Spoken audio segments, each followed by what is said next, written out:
घरात डांबून ठेवून केली आबरूची लूट, वेश्या व्यवसायासाठी जबरदस्ती, एकट्या महिलेच्या आक्रोशाने हादरला बुलढाणा जिल्हा।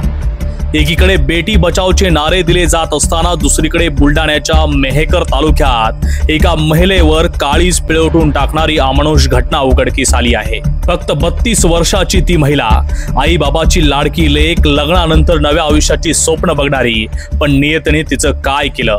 शारीरिक छळ, मानसिक अत्याचार आणि अब्रूची लूट। जाणेफळ पोलीस स्टेशनच्या हद्दीत या महिलेला तिच्याच कुटुंबातील लोकांनी जवळपास 10 वर्ष वेश्या व्यवसाय करण्यासाठी मानसिक छळ केला। जेव्हा तिने या अमानुष मागण्यांना नाकार दिला तेव्हा तिचं आयुष्यच काळोख्यात ढकललं गेलं।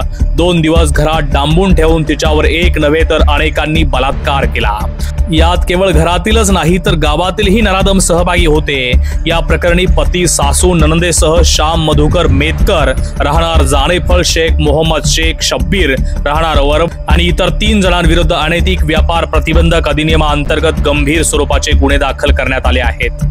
यातील 3 पोलिसांनी अटक केली असून त्यांना 2 दिवसाची पोलीस कोठडी सुनावण्यात आली आहे।